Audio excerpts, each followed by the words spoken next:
The Empress of the Valori Dominion stood motionless as 12 suitors presented their genetic lineages on holographic displays, each one more impressive than the last. Kiraveth watched the proceedings with the same expression she had worn for 300 cycles, a mask of perfect, suffocating composure. The Tharvix Coalition offers 17 star systems and a fleet of 4,000 warships, announced Lord Mathan, his violet scales gleaming under the ceremonial lights. In exchange for your hand, Empress. Another spoke. Another offer. Another transaction where she was the currency. I stood at the far end of the hall, technically present as Earth's diplomatic attaché, practically invisible among the towering alien nobles. Humanity had been part of the Galactic Concord for only 12 years. We had no fleets to offer, no ancient bloodlines, no conquered worlds. I was here because protocol demanded every Concord member send a representative to imperial marriage negotiations, even the insignificant ones. The Empress will consider all proposals, declared Chancellor Voreth, her uncle and regent-in-waiting. His tone made clear that consideration was merely performance. The decision had already been made in private chambers. The suitors bowed and retreated. Servants began clearing the ceremonial hall. I should have left with the others, but I noticed something that stopped me. The Empress's hand, hidden beneath her ceremonial robe, was trembling. Not fear. Rage. I had seen that tremor before. In refugee camps on Kepler 442 by. In the hands of people who had lost everything and were expected to smile through the loss. The hall emptied. I remained. Human. Chancellor Voreth's voice cut across the marble silence. You are dismissed. I apologize, Chancellor. I had a question for the Empress. Voreth's 4 eyes narrowed. You? A question for Her Imperial Majesty? Your species barely qualifies for Concord membership. What could you possibly? Let him speak. The Empress's voice was quiet, but Voreth froze mid-sentence. She turned to face me, and I saw what the suitors had missed. Exhaustion carved into features that were supposed to be eternal, loneliness in eyes that had watched civilizations rise and fall. Your question, human. I stepped forward, ignoring the guards who shifted toward their weapons. What do you want, Empress? Silence. Voreth sputtered. This is an outrage. The Empress's desires are irrelevant to matters of state, I asked her, not you. More silence. The guards drew their blades. But Kiraveth raised one hand, and they halted. In 400 cycles, she said slowly. No one has asked me that question. Then I'm asking now. She studied me with those ancient eyes. You understand this changes nothing. I cannot choose a human consort. Your people have nothing to offer the Dominion. I didn't offer anything. I asked what you wanted. Something flickered across her face, an emotion so foreign to those composed features that I couldn't name it. You should leave, human. Before my uncle finds a legal reason to have you executed. I bowed, human style, hand over heart. As you wish, Empress. But if you ever want someone to ask again, I'll be at the Terran Embassy. 3 weeks passed. The marriage negotiations continued without me. I had been formally banned from all Imperial proceedings after my breach of protocol. Ambassador Chen was furious. Earth's diplomatic standing had dropped 2 points on the Concord Index. I spent my days processing visa applications and pretending I didn't dream about violet eyes. The knock came at midnight, local time. She stood in the embassy doorway wearing a servant's cloak, her luminescent skin dimmed to near human pallor. Without the ceremonial robes and the crown of living crystal, she looked almost mortal. You said I could come.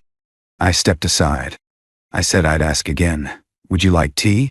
She entered like she was walking into enemy territory. Tea? Earth drink. Dried leaves in hot water. It's what we offer people when we don't know what else to do. An odd custom. Humans are odd. I moved to the small kitchen. Sit wherever you want. Or stand. Or pace. Whatever helps. She didn't sit. She watched me measure leaves, boil water, pour. The mundane ritual seemed to fascinate her. You are not afraid of me, she observed. Should I be?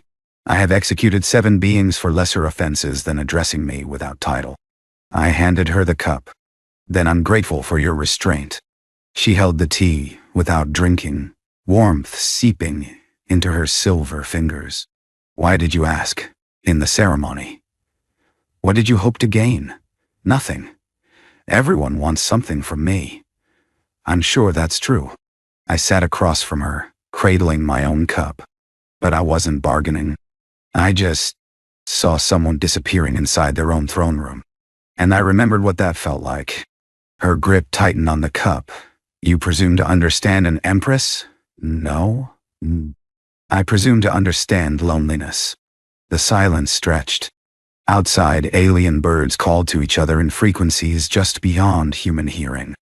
My mother arranged her own marriage, Kiraveth said finally. Chose the weakest lord, one who would not threaten her power. She told me it was wisdom. Control. That love was a luxury empresses could not afford. She looked into the tea. She died alone, surrounded by servants, advisors, guards, and utterly alone. I'm sorry. I do not want your pity, human. It's not pity. It's sorrow. There's a difference. She finally drank the tea. Her face shifted. Surprise, confusion, something almost like wonder. This is pleasant. Earl Grey. My grandmother's favorite. You speak of your grandmother with warmth. She raised me. After the Mars colony collapse. I didn't elaborate. Some wounds didn't need exhibition. But Kiraveth heard what I didn't say. You lost family. Everyone loses family. The question is what you do with the loss. She set down the cup. You are strange, human. You speak as though pain is ordinary, isn't it? She stood abruptly, moving to the window. The embassy overlooked the capital's crystalline spires, beautiful and cold. The Tharvek's lord is the strongest candidate. My uncle will announce the betrothal tomorrow. Is that what you want? She turned. Why do you keep asking that? I have told you, my wants are irrelevant. And I keep telling you, I disagree. You are a fool. Probably. She crossed the room in 3 strides, stopping inches from me. Up close, I could see the fine lines around her eyes, not age, but strain. 4 centuries of perfect composure cracking at the edges.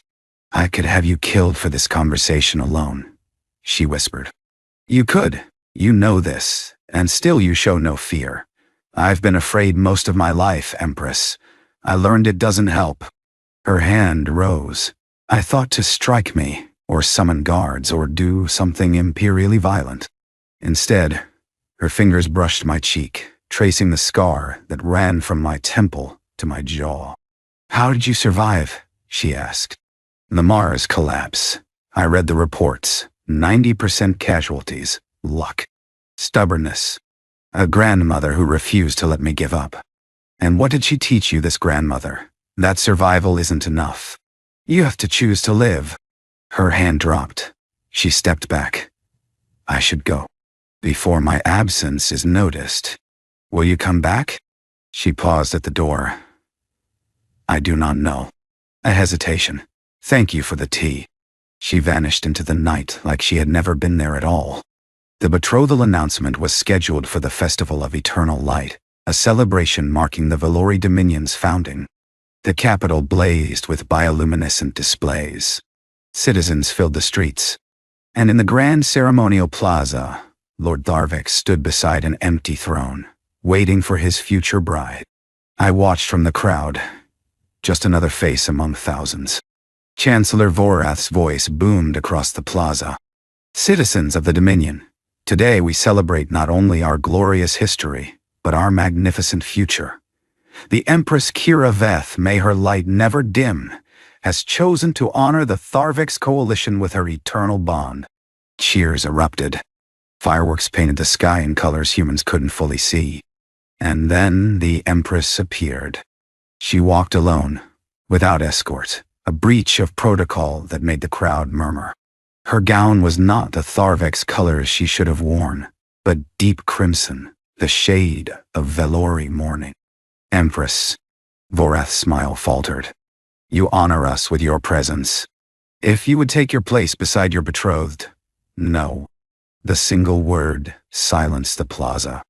Lord Tharvik stepped forward, all diplomatic outrage. Empress, our contract was negotiated without my consent. Your consent is irrelevant to matters of state. Vorath's composure cracked. You are the Empress. Your duty, my duty, is to the Dominion. Kiravith's voice carried across the plaza, clear as crystal, not to the ambitions of chancellors and warlords. I will not marry Lord Tharvik's. The crowd erupted in chaos. Guards moved toward the Empress. Tharvik's entourage drew weapons. And in the pandemonium, I saw what was about to happen. Vorath's hand signal, the assassin positioning on the balcony above, the weapon aimed at the Empress's back. 4 centuries of composure. She had finally broken free, and her uncle was going to murder her for it. I moved without thinking. The blast caught me in the shoulder as I tackled her off the platform. We tumbled into the crowd and the second shot went wide. Screams. Running. The plaza dissolved into panic. Ah. Kiravith's eyes were wide, her mask completely gone. You're bleeding. Later. I pulled her into an alley as guards swarmed past. Your uncle. I know. Her voice shook. I knew he might. I didn't expect. She pressed her hands against my wound, and they came away silver with my blood. You could have died. Could have. Didn't. Why? The word broke. Why would you... We barely know each other. You owe me nothing. I asked what you wanted. You finally answered. By choosing nothing? By refusing the only option? By choosing yourself. I slumped against the wall, vision blurring. That's not nothing. That's everything. She caught me as I collapsed, her arms stronger than they looked. You foolish, impossible creature. You absurd, brave, stupid human. I've been called worse. Stay awake. Her voice cracked in a way Empresses' voices shouldn't crack. You will not die for me. I forbid it. That's not really how dying works. She kissed me. Brief died. Desperate. Tasting of tears and terror. Not romantics. Survival. She pulled back, and her eyes blazed with 4 centuries of suppressed feeling. Day. No. Alive. Then she lifted me like I weighed nothing, and carried me through the burning streets of her capital. I woke in a room I didn't recognize, sunlight streaming through windows that looked nothing like Veil Array architecture. My shoulder throbbed, wrapped in bandages that smelled of unfamiliar herbs. Earth Embassy. Safe house. Kiravith sat beside my bed. She had changed from the crimson morning gown into simple robes, still imperial quality, but understated. Her crystal crown was gone. Your uncle? Arrested. His coup failed spectacularly when the assassination attempt was broadcast across the Dominion. A thin smile. It seems my citizens prefer their empress alive. Revolutionary concept. The Tharvik's coalition has withdrawn their proposal. Apparently, they were unaware of Vorath's arrangements. She looked at her hands. I owe you my life. You owe me nothing. Why do you keep saying that? She stood, pacing to the window. No one does anything without expectation of return. It is the first law of politics, of civilization, of existence itself. It might be the first law of your civilization. It's not universal. She turned. Then what law do you follow, human? What drives you to interfere in the affairs of empresses? To take plasma blasts meant for immortal rulers? To ask questions no one has asked in 400 cycles? I pushed myself upright, ignoring the pain. My grandmother used to say that humans aren't special because of what we can do. We're special because of what we choose to do when there's nothing in it for us. That is either profound or profoundly naive. Probably both. She crossed to the bed, sitting on its edge. Close enough that I could see the vulnerability she was no longer bothering to hide. The Galactic Concord is demanding I marry. Any of a dozen options, all politically acceptable. Without a consort, my rule remains unstable. What do you want? She laughed. The first genuine laugh I had heard from her. You are relentless. So I've been told. I want... She took my hand, carefully avoiding the injured shoulder. I want someone who asks, not demands, not negotiates, not assumes. Someone who sees me as a person before they see me as a throne. That's a reasonable want. It is an impossible want. Her fingers traced mine. Except apparently it isn't, because you exist. This strange, stubborn, entirely unsuitable human exists. Unsuitable? You have no fleet. No systems. No ancient bloodline. Your species has been spacefaring for barely 2 centuries. Politically, you are disaster. I'm also excellent at making tea. Another laugh. Softer. Yes. You are. The silence between us was different now. Not empty, but full.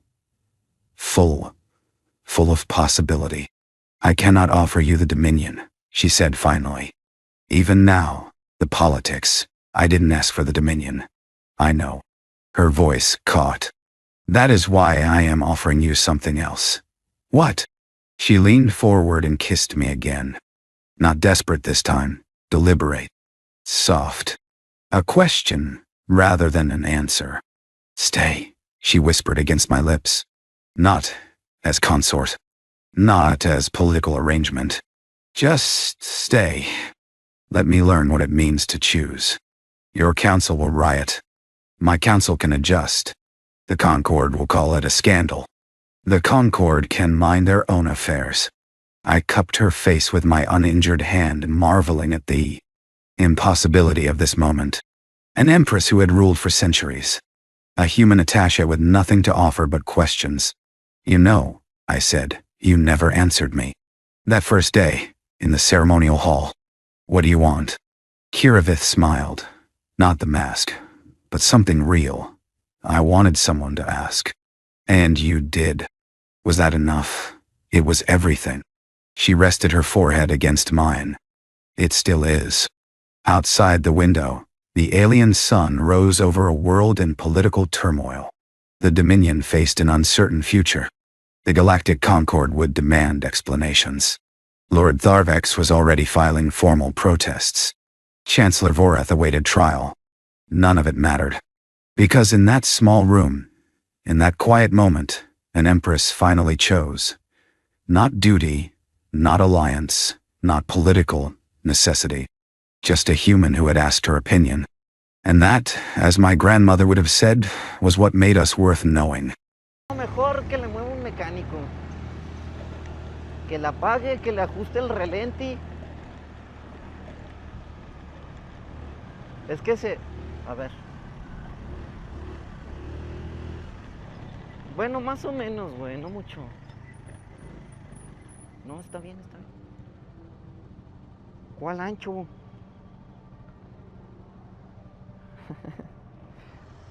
Dije rancho, ¿no? Son los pistones, güey. No mames, que el pistón ya no pistea. Hay que darle agua, mamón.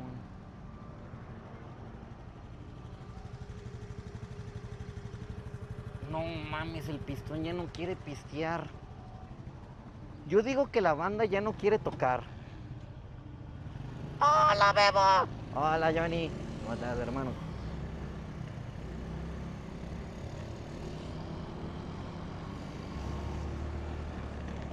Ay, pendejo.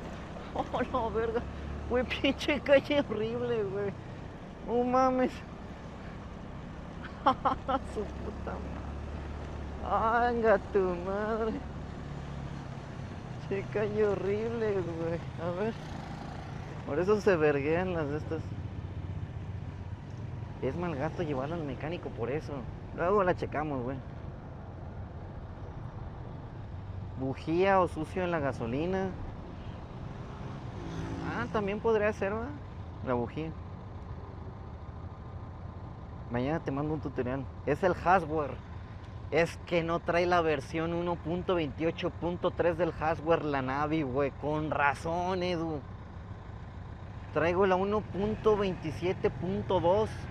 Es verdad, güey. Hay que actualizarle el Java, compare. Oh, ya me acordé por qué no jala.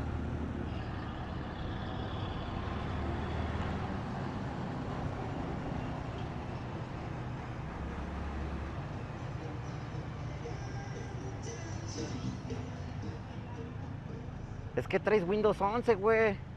Pues es el más actual, ¿no? No, hombre, la navizona. Chingada madre, chatoncio. Ahí te paso los drivers. Gracias, Edu, gracias, güey. Me pasas los drivers por una USB. La USB la tengo que conectar al motor, ¿va? Y se hace la actualización solita. Miren, compadres, aquí fue donde a nuestro compadre, el Evil Tesayan, le dio un pinche ataque en la pata, güey. Falla de la capa 8. No, güey, es Windows 11 Pro. Chinga, man. El ralente de mi carro sube, baja, pongo estando parado. Ocupo limpiar el sensor MAF o el cuerpo de aceleración. ¿Qué tan caliente anda el repartidor? Ah, eso siempre, brother. A mí no me ponga ninguna morrita enfrente porque vale verga. Me la echo a la desgraciada. Eso de andar caliente es de diario, compadre. Me hizo dar una vueltezota, ¿no, Jimena? Ahorita que lo estoy pensando.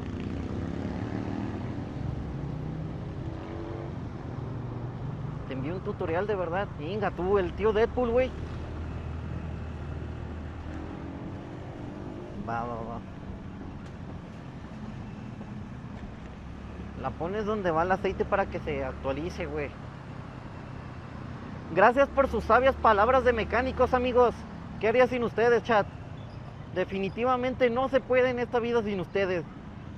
Gracias por decirme cómo se actualiza el hardware de de esta. Es que yo le eché un aceite que decía aceite Nutrioli. Decía que para todos los usos, pues yo le eché. Nada más que como que empieza a oler como a gorditas de vez en cuando la nave, güey.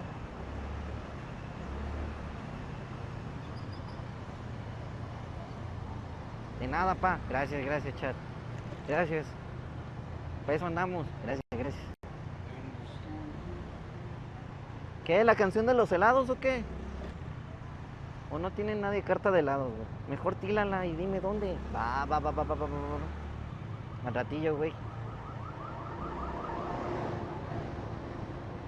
Que le ajusten el carburador a Izuli. Ah, ya le hace falta su servicio. ¡Venga tu madre! Más compadre. Ay, güey, le pasó rozando el culo, cabrón.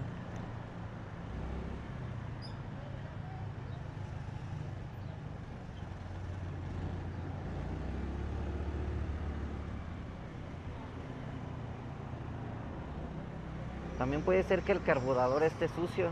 Sí, ya le hace falta, güey. Puras mamadas andas diciendo, Ricardo. Oh. Déjeme, comari. Desgraciado, ya no me dejó entrar. ¡Ojo! Zona centro. Siguiente pedido, chicos. 30 pesos. Ay, güey. ¡Muévanse! Míralo. Espérame, güey. No vas a canjear, pendejo. Que aquí sí hay tránsito. Espérame, güey. ¿Esa madre es de carburador? La Navi sí. La Navi sí es carburada. La SR sí es de inyección electrónica. La Navi sí es carburada, güey.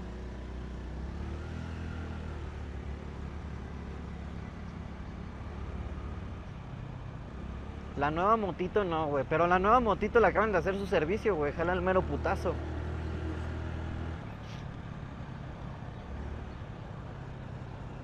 Gracias, señor Deadpool. Ya lo vi. Gracias, weón. Siguiente pedido, chicos.